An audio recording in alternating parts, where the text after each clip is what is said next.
Good morning, everyone. Thanks for joining us here on Inside Winston Cup Racing. I'm at the Atlanta Motor Speedway where the Napa 500 is scheduled to go off this afternoon. And, folks, this is it. The final race of the 1995 season, the championship to be decided. Jeff Gordon would have to have incredible bad luck to lose the title to Dale Earnhardt. Well, Randy Pemberton is in our studios in Charlotte, North Carolina, and he'll take a look at today's race and more. Good morning, Randy. Good morning, Ned, and hello, everyone. Welcome to the pre-race edition of IWCR for Sunday, November 12th, 1995. Today will be the day that either Jeff Gordon or Dale Earnhardt become the 95 Winston Cup champion, with Gordon only having to finish 41st or better to button up the title. We'll hear from the contenders and have the news heading into the Napa 500 in Atlanta. Plus, today, a conversation with comeback driver Ernie Irvan. Also on this morning's show, a look back at the Busch Series postseason awards banquet from last Monday evening in Miami, Florida. All that and more coming up on this edition of IWCR.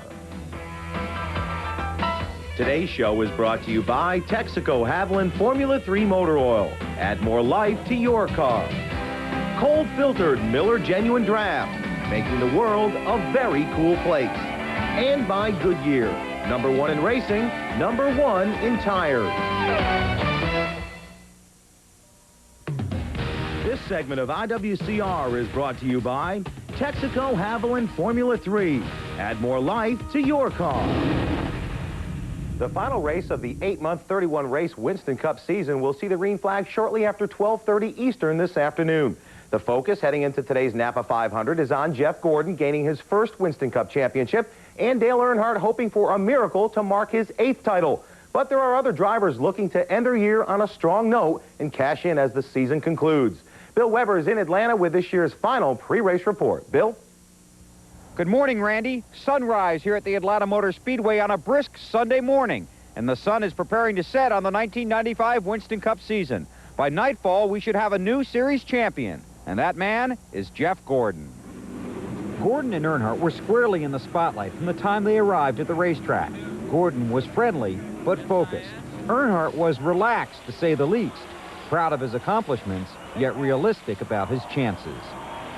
Gonna have to wish him, congratulations, I reckon. If we, can't do something, miracle don't happen on the first lap, but that's racing. We've lost them before and we've won them before, so we'll go to New York and celebrate whatever and have a good time. Look forward next year. Do you look back, Dale, you have had a strong season at this point? Yep, won the first road course we've ever won, and also first man to win the Brickyard, and won the Brickyard 400. That's a pretty neat deal, and so we're excited about a year. Just hate to come up short.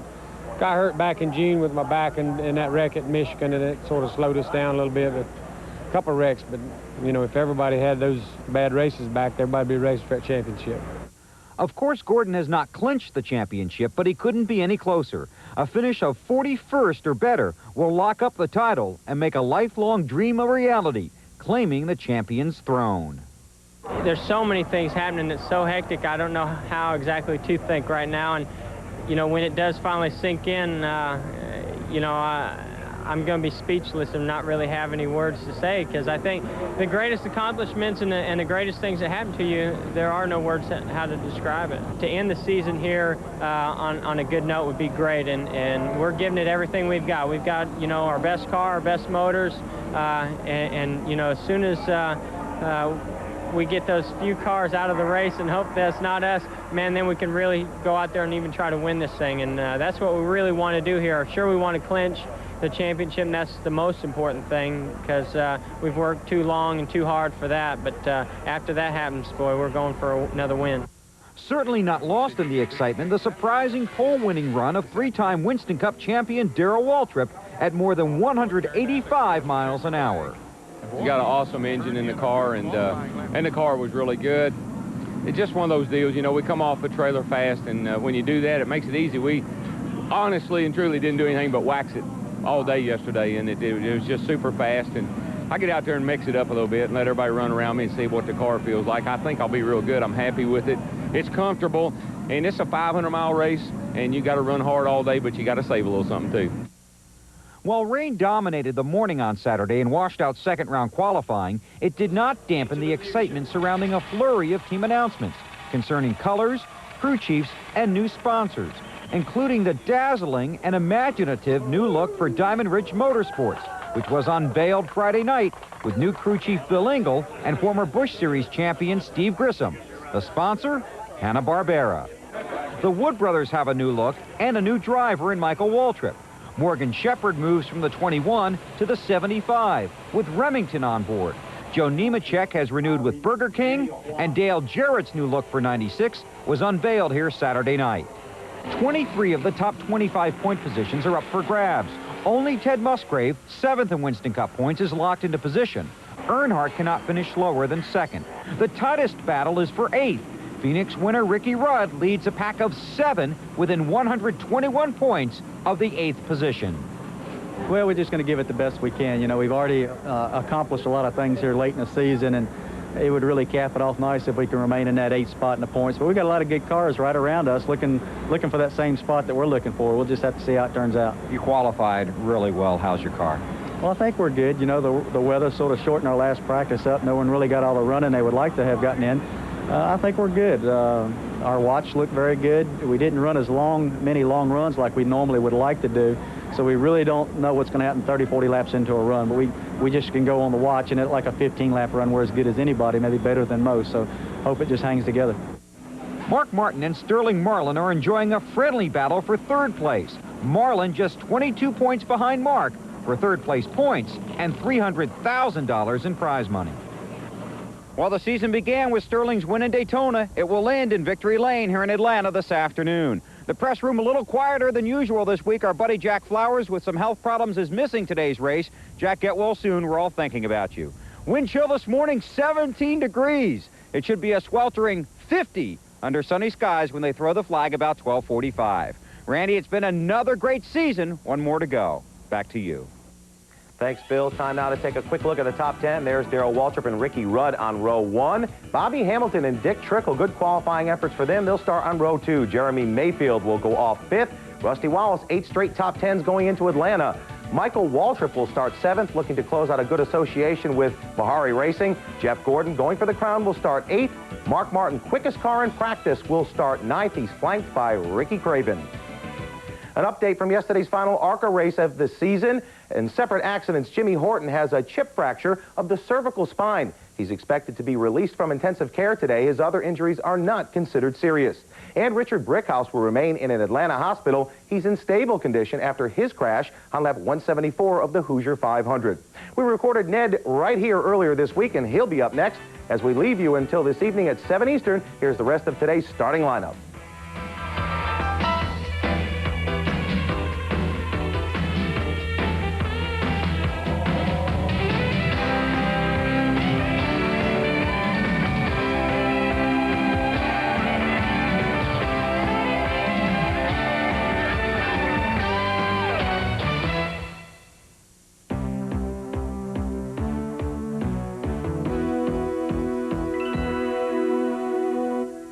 The racing world knows that Ernie Irvan has made a miraculous recovery from his injuries of August of 1994 at the Michigan International Speedway.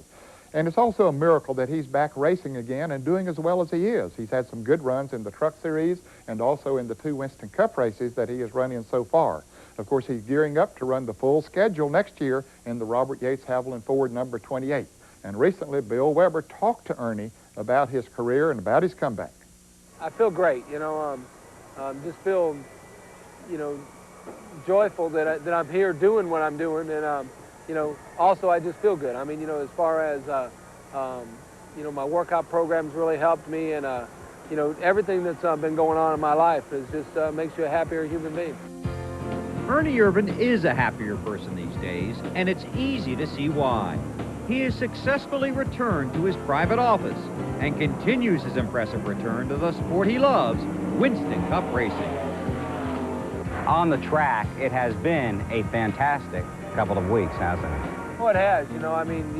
If you look at all the fine points, there's been some ups and downs. But, basically, as far as our performance and stuff, that's been exciting. And, the performance at Wilkesboro was great, and I never really imagined that we could run that well. And then the deal at Phoenix, just running that well and leading the most laps and that sort of stuff. that kind of told me that, man, we're real close to being back, because that's exactly what we were doing when we got hurt. Ernie made his return at Wilkesboro, and as the field rolled out at Phoenix, no one knew the excitement he was about to deliver. But while they may be in the distance, Ernie knows there are more mountains to climb. Well, you know, I'm still knowing that I've still got some way to go to be back 150% like I was at. But, you know, it's just a matter of, I mean, when me and Dale were racing at Phoenix, you know, that was exciting. And, you know, that told me right now that, hey, I just raced the best in the business, and, you know, didn't have to hold him off, just outrun him for the whole tire stop. Now, he was going to probably outrun me later in the day, but that's what Winston Cup racing is all about. But it was exciting. Just let me know that, yeah, there's a lot of potential here, and if I can do this right now, you know, the future really is looking good. Everyone hopes the future will resemble the past, and everyone is trying to help Ernie reach for that next trophy. Phoenix was not only a forecast, but a flashback. Yeah, it was. I mean, you know, that's when I got hurt at Michigan. You know, basically I had led more laps than anybody, and won the hard charger deal. And you know, Jeff probably blew that deal all the way this year, but I didn't get to do it the whole year. So, but it was exciting what I was doing before, and it's real exciting now. The media requests keep pouring in, just like the welcome back wishes from race fans. But fans, be patient. Ernie has set his priorities, and he's sticking to them. It's hard to pay a lot of attention to the fans, because trying to do what I'm trying to do as far as racing, you know, and I'm having to stay more focused on trying to do my race program right now, just because, you know, there's so much to learn and so much to get back into my mind and be able to do the job I was doing. So, you know, I've had to do all that, and then plus all the press, and then all the fans. So the press and the fans have been shuffled behind a little bit, but it's not because that's what we want to do. What Ernie wants to do is race, and to do it well. Well, you know, I mean, my expectations are to just get back to what I was like, and you know, I was basically at the top of my sport, and there's nothing better than I'd like to be at that again. And there's still a long road to be able to do that, and you know, I think we've made leaps and bounds in what we've done, but there's still some more improvement. And you know, we're going to go to Atlanta next week and try to run that race and try to just stay out of trouble and get another a race under our belt. And you know, we were just kind of trying to stay out of trouble at Phoenix and end up leading the race. So that's all right too. Ernie's 1995 season is coming to a close, but stay tuned. This powerful comeback continues in 1996. Got to really thank all my fans and then also all my sponsors, you know, Texaco, Haviland, and Ford, and, you know, everybody that's been involved, and, you know, that's what's made it where I could come back. Of course, Robert Yates will field 2 cars next year. Ernie will be back in the Ford number 28, the Haviland car, and Dale Jarrett will be in the number 88 car. That sponsorship was announced this weekend with Quality Care and Red Carpet Lease as the sponsors on that car. Still to come, we'll have the mailbox, and we'll also have highlights of the Busch banquet, so don't go away. The IWCR voicemail box is brought to you by Miller Genuine Draft. Is the driver's seat molded to facilitate each individual driver, and how is the seat secured in order for it to withstand the brutal impacts these cars endure? Hi, Tracy. I'm Mike Wallace, driver of the number 90 Heilig Myers, Duran Paynes, Klausner Ford Thunderbird. And your question was, you called in asking about the seats for the drivers. Each seat is individually designed to fit each driver. Butler built seats out of Charlotte, North Carolina, as the primary supplier for seats, and it's made out of aluminum construction. They measure your width of your waist and your height of your back and the arms and everything else, and it's made of a 60 thousandths aluminum construction, double welded, and it's mounted in the car in a 1.5 to 1 inch round tubular with 6 mounting points with 3/8 7/16 bolts, and that's what secures the seat in the car. Thanks for calling in. Vote now for the 1995 NMPA NASCAR Winston Cup Most Popular Driver. Use a touch-tone phone and call the number on your screen. Voting is simple. Just follow the easy instructions and enter the car number of your favorite driver. Voting ends at midnight, November 25th, so call now. After the tremendous success of the opening of the new Homestead Motorsports Complex last weekend, a lot of people were wondering, when will they get a Winston Cup race there? I personally think it's down the road a ways. It's a very fine facility, no question about that. Still to come, we'll take a look at the Busch Banquet from Miami, and as we leave you for this break, here's a look at what's coming up next week right here on IWCR. With the 1995 season coming to a close, a chance to reflect on a year of excitement, a look back at the past, and a preview of the future. Next week on Inside Winston Cup Racing. Hi, I'm Steve Grissom. This is my buddy Sting. We want to wish everybody at Inside Winston Cup a happy 10th anniversary. You know something, we're more than just buddies. We're a tag team situation right here. Wrestling and Busch Series is big time. You can bank on that.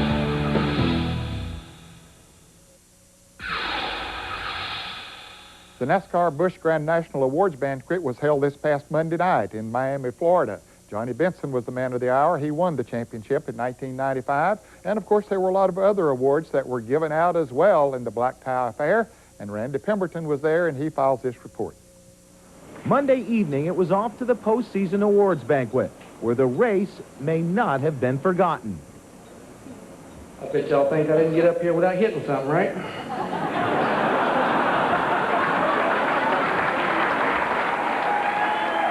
Homestead was a little disappointment for me. I really felt like we had that race, but there were several races this year where I felt like we should have won. And but hey, there's always next year. We're coming back with the same team, same guys, same sponsor, and hey, I think we got a shot at it.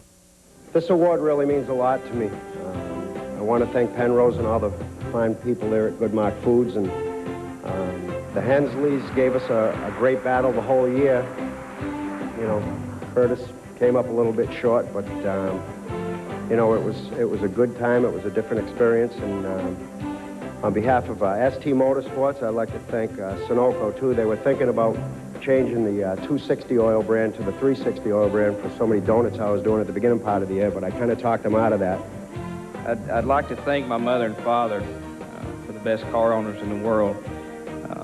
They gave me a place in racing when nobody else would even give me a job, so I really appreciate that, and allowed me to follow my dreams instead of following my college career, but I really appreciate that.